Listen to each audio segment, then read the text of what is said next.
აჭარის ფინანსთა და ეკონომიკის მინისტრი უმაღლესი საბჭოს დეპუტატებს პოლიტიკური დემაგოგიის შეწყვეტისა და სათანადო მტკიცებულებებით საუბრისკენ მოუწოდებს. დავით ბალაძე აცხადებს, რომ თუ ფრაქცია ქართულ ოცნებას აჭარის მთავრობის წევრების კორუფციულ გარიგებებთან დაკავშირებით რაიმე სახის მტკიცებულება გააჩნია, დროულად წარადგინოს.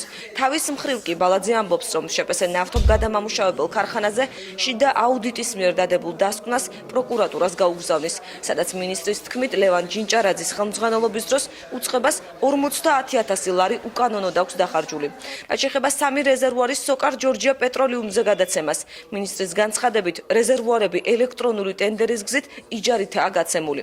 მინისტრი აცხადებს, რომ ნავთობგადამამუშავებელ ქარხანასთან დაკავშირებით დეპუტატ მედია ვასაძეს პირადი ინტერესები ამოძრავებს, რადგან ლევან ჯინჭარაძე მისი ნათესავია და იგი ამ კომპანიის მართვაში უშუალოდ იყო ჩართული.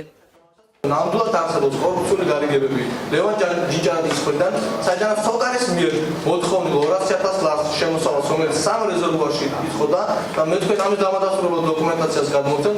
დღემდე არ არის აუქციონზე გამოტანილი, კომპანიის მიერ ბოლო პერიოდში დაკარგული არის ეს შემოსავალი და ისეთ მომსახურებებს აკეთებს კომპანიასთან დაკავშირებით, რომელიც ზარალიანი არის. ხალბატონი მედია გამოდის ამასთან დაკავშირებით და ეს რაღაც კონკრეტულ თემებთან დაკავშირებით საუბრობს, თითქოს სოკარზე იქნა მიყიდული რეზერვუარები და უკეთესი იქნება ალბათ ჩაიხედოს ელექტრონული აუქციონის საიტზე ნახოს, რომ იჯარით არის ეს სამი რეზერვუარი გაცემული, რომელიდან მიღებული შემოსავალი 73,000 ლარს შეადგენს და შესაბამისად კომპანიის შემოსავლის 90% წარმოადგენს. რაც შეეხება იმ საკითხს თითქოს და აჭარის ფინანსთა და ეკონომიკის სამინისტრო და თამაზ ხაბაძეს ვუდავდა შესაბამისად ხელმძღვანელს იმასთან დაკავშირებით, რომ მას არ გაეწია მომსახურება კერძო კომპანიებისთვის, ეს შეეფერება სრულად სიცრუეს, მოგეხსენებათ, რომ დებულებით არის განსაზღვრული და შეუძლია ხალბატონურ მედიას წაიგეთოს კომპანიის დებულება თუ როგორ უნდა საქმიანობდეს კომპანია და ის ორიენტირებული უნდა იყოს მოგებაზე და არა იმაზე თუ ხელი შეუწყოს ახალი ბიზნესის აქტივობების განვითარებას.